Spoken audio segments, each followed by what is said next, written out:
What's up guys, NepentheZ here and welcome back to another episode of the best team in FIFA. Don't know why I did that. Thank you for being here. If you could drop a thumbs up on the video, it'd be very much appreciated. Today I've got a team sent in from Benbro, not Burnbro, can't read. He's got a 3 in his name, it threw me off. Benbro sent in a team. We're going to take you through the team, the formation, the tactics, the custom tactics, the player instructions, why I picked this team specifically. But before we get into that, first and foremost, I challenge you to drop a thumbs up. And secondly, if you want to submit your best team in FIFA, I still see people tweet it to me and leave it in the comment section. Don't do any of that, guys. I've got a Reddit set up for it. It's reddit.com/r/tbtif. You can go there, you can leave a link to the team, custom formations, custom tactics, player instructions, so on and so forth, any changes, etc, etc, and give me more of an in-depth review of your team so that I can try and take that on board. The reason why I took Benbro's team is because not only was he very thorough in his explanation of the team, it was a team that you don't see many of the players for that actually look like they might do a good job. So I was very intrigued by the team that we're about to have and show here. So to start with, Benbro says, for the weekend league this week, I felt like doing something different. I got 21 out of 40 wins this week and got myself from Division 5 to Division 2 this team. And that was, again, one of the reasons why I immediately thought this should be a good team to play with, even if I hadn't seen it, was because of the fact he managed to get 21 wins out of 40, which is a very good effort, like a very, very good effort. No matter who you are, you know, if you're able to get more than 50% wins in weekend league, very solid. And it's moved him from Division 5 all the way up to Division 2, so very nice indeed. Of course, he then leaves a link to the squad. He says, for chem styles, custom tactics, we'll go through in a second. But we're going to start with the defense here, dudes. And the first player that we've got is a player that I haven't used since FIFA 14, I believe. Maybe even FIFA 13. And that is Joe Hart. Joe Hart, the Torino goalkeeper. Very, very cheap. This whole team, in fact, is relatively cheap. You can get it for about 170,000 coins. Give or take, depending on the time of day and whether or not there are promo packs out and so on and so forth. But there's quite a lot of really cheap players. In at right back, we have got Florenzi. We have got Florenzi in at right back, the regular version, again, nice and cheap. Very, very easy to get, and what a fantastic card too. Very well rounded, nice pace. A little lacking on the defending and physical, but high medium work rates, 3-star, 3-star, very nice indeed. At centre back, guys, we've got a player that I was very, very interested to see how he would play. Lorenzo Tonelli. It's his inform version, and the reason why I was super intrigued as to how he plays is because he's got 78 pace, low high work rates. He's not the tallest at 6 foot, but because he's got low high work rates, I thought, you know, this could be special. 86 defending and 82 physical. It's a really nice card, and then it wouldn't be a team in FIFA if it didn't have Chris Smalling in it. Every defense in the world has got Chris Smalling in it. There must be more Chris Smallings. I tell you something. If you go, I know, is it Footbin have that feature where they show you how many games a player's played? Chris Smalling must be one of the highest in the whole game. So we have Smalling there at the left centre back, and then we have Luke Shaw, who's probably going to get a huge downgrade next year because of because of the sentiments Mourinho gave towards Luke Shaw, and B, because he hasn't played this year, a lot due to injury, but also due to not finding his form and getting back in the team. So Luke Shaw, Chris Smalling, Tonelli, Florenzi, and Joe Hart are the defence. Now it's spoken as for chem styles and player instructions. Joe Hart has a glove, which we've done. Chris Smalling has anchor, which we've done. Tonelli also has anchor, which we've done. Luke Shaw has shadow, and Florenzi has shadow, which we've done. And the two fullbacks, as per usual, are set to stay back while attacking. So if we look at the player instructions, default, stay back while attacking, stay back while attacking. It's your typical, you know, defensive structure, ultimately. And this defence looks fantastic. It genuinely looks fantastic. A lot of pace there. Luke Shaw kind of holding up the line with the pace, but still getting over 90 with the Shadow Chem style. Smalling and Tonelli have a lot of pace each. 77 and 78 as base card stats for centre-backs is very high, so it's a very quick defence, especially with Florenzi getting up towards 95 pace with his Shadow card. And that takes us to the midfield, guys. Into the midfield, first and foremost, we've got another player who I've seldom used this year. I've used him a lot in previous years.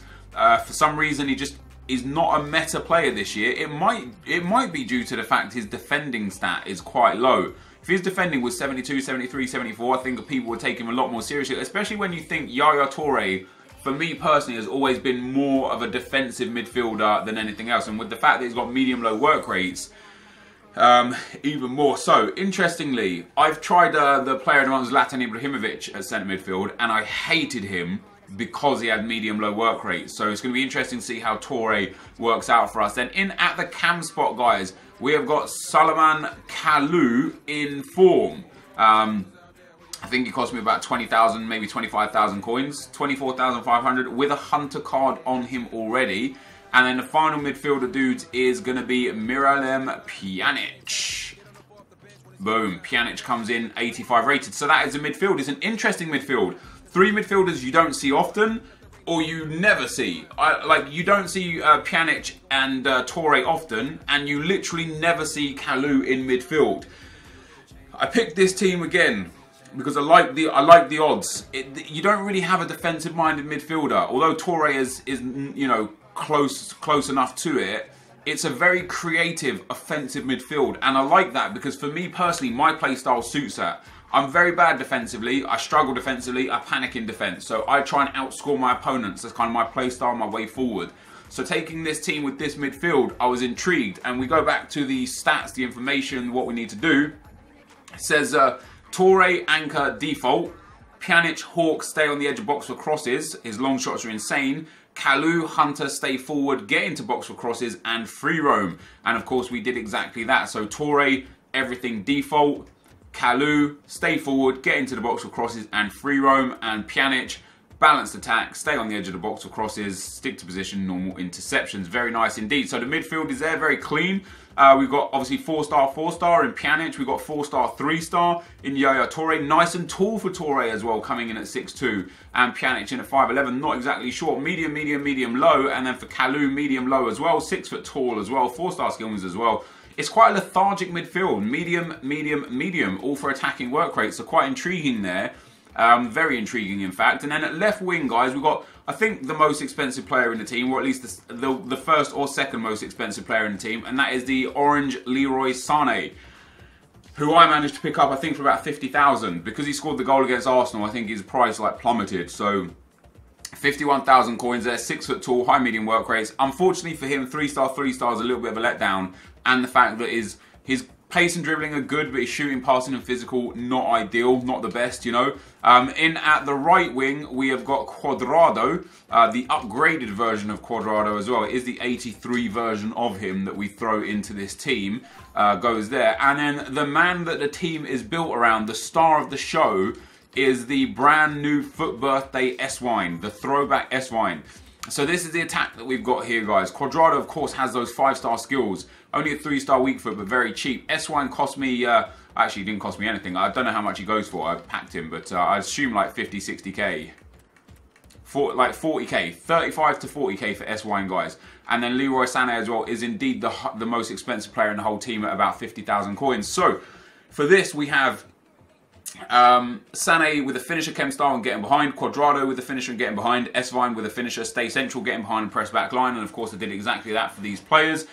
Finisher on all 3 strikers. I guess it doesn't surprise me, to be honest, because Sané has pace and dribbling, misses physical and shooting. Cuadrado has pace and dribbling, missing out on physical and shooting. And S-Wine has pace, not so much dribbling. But I personally would probably give something that would boost his dribbling, shooting and physical. I'd probably give S1 marksman instead of finisher personally, but it's not my team. I love the fact that this team is so tall. 6 foot S-Vine, 6 foot Sané, Cuadrado, one of the shorter guys in at 5'10", 5'11" Pjanic, 6 foot Toure, 6 foot Kalou. It's a big team. Suits me, big teams. I prefer the tankier players than the shorter players, especially in midfield and up front. On the wings, I don't mind the shorter players so much, you know, the Messis, the Hazards, etc. But for the base of the team, I prefer that. Now, I've built the bench myself. I'm actually not anticipating using these players unless it's absolutely necessary, but I just threw 3 of the Foot Birthday cards onto the bench. But as I say, I actually don't think we're going to be using them at all. But this is the team here, guys. The custom tactics go as follows: 80 speed and 70 passing with organised positioning, 70 passing, 40 crossing, 70 shooting at freeform, 65 pressure, 50 aggression, and 54 team width with the defender line set to cover. Those are the custom tactics. The player instructions, the team itself. As I say, the team is seemingly about 175,000 coins, give or take. You know, you probably get a little bit cheaper, a little bit more expensive, depending on the time of day that you buy it. But there's some very, very interesting players in here, and this is not a team that you would typically see in Foot Champs. So if your man here was able to go from Division 5 to Division 2 in Foot Champs with this, and get in divisions with this, and get 21 wins in Foot Champs, it's definitely a team that has a lot of potential, and I'm interested to try it out. Last but not least, he says, in-game I go defensive straight away, and if I'm losing in the 60 to 70 minute mark, I tend to go balanced. If I'm still losing, I like to attack to try and push for an equaliser. That covers just about all of it. I made this team when Foot Birthday Cards was released, and I'm really enjoying it so far. I think it performs well and comes with a nice balance. The team costs about 180 to 185, not including chemistry styles. I would guess about maybe 200k with chem styles, but I tried with the players with them already on. Hope Nepo uses this. Love your vids and keep up the good work. Well, thank you, Ben Bro, for the kind words. Let's go and test this team out.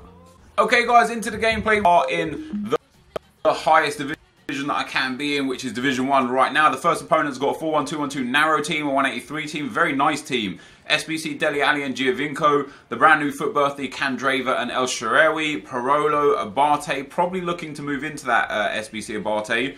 Strong defence, not the most ideal of teams. You know, you could get the upgraded Kante, etc. But a solid team to come up against first and foremost.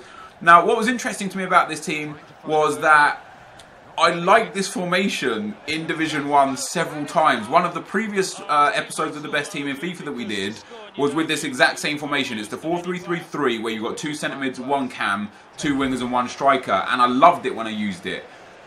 But when I built a team for Foot Champs, I struggled with it, and I don't know why I struggled with it. But again, in Division 1, this seems to be a really effective formation that I thoroughly enjoyed. I end up conceding the first goal off of my own set piece, and that's nothing to do with the team. That's literally to do with me and my frailties as a defender. Funnily enough, I was editing my Foot Champs games back from this weekend, and I finished with 25 wins and 12 losses on my Road to Glory account. Usually I do get to Elite. On this occasion, I left all my games till Sunday pretty much. I played, I think, around 40 games altogether on Sunday. And I was quite FIFA tired. But by way of my losses, I lost 12 games out of the 37 that I played on that account. And of those 12 games, I was leading in 10 of them. So there was, you know, there's definitely something to be said for my inability to hold on to a lead. However, this team shone through. Miralem Pjanic was fantastic, getting 2 goals on his debut. Esvine getting a goal and an assist. Cuadrado and Torre picking up assists.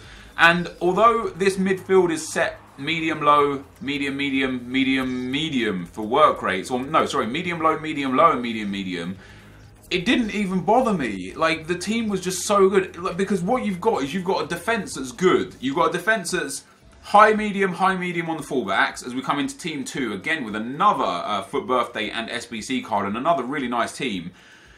You've got medium-high, low-high with the 2 centre-backs. Then you've literally got medium-low, medium-low, medium-medium, medium-medium for the striker, and then high-medium for the wingers. It's such a defensive, like a withdrawn team. And even when the fact that you have to go defensive and kickoff, or so Ben Bro does, and so I did as well, it was still very intriguing to me that it didn't seem like it was a team that was sat so deep that you didn't have options going forwards. I felt like I had options going forwards all the time, which I enjoyed. The thing that I didn't like about this team, and the one thing that I would say is probably the biggest issue in this team, is as follows. Yaya Toure has 83 for his shooting. Kalu has 85 for his shooting. They're 2 of your 3 midfielders. The attackers have 77, 80 and 76. And it was noticeable. There was so many opportunities that I had to score goals that I missed because the finishing abilities of these players wasn't ideal. And I'm not saying it's bad, I still was able to score goals, and they will still score the easy opportunities that you expect pretty much any player in FIFA to be able to score.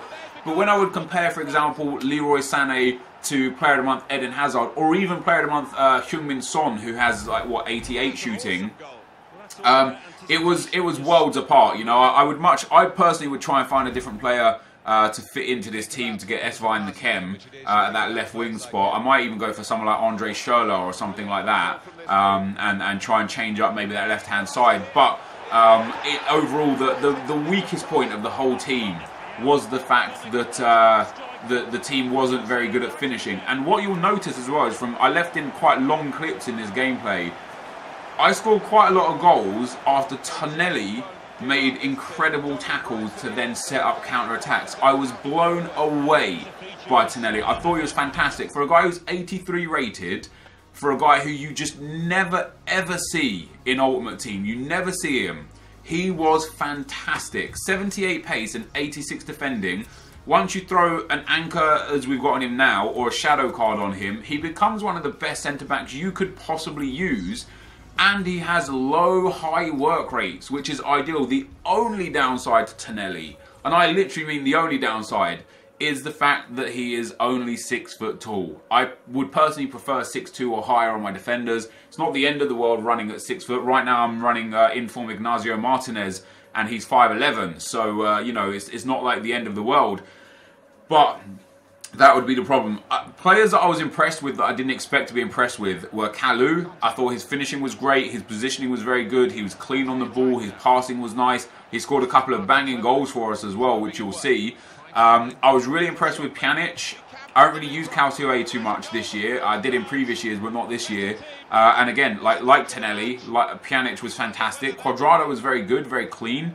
I might go personally for Salah there, which obviously means that you'd struggle to get Pjanic on Chem, but although Cuadrado has been good, Salah's just got a little bit more about him, I think. There's Kalu with another goal there. Florenzi, great. Tonelli, great. Smalling, great. Shaw, for me, good. I prefer Gal Clichy personally, but Shaw is fine.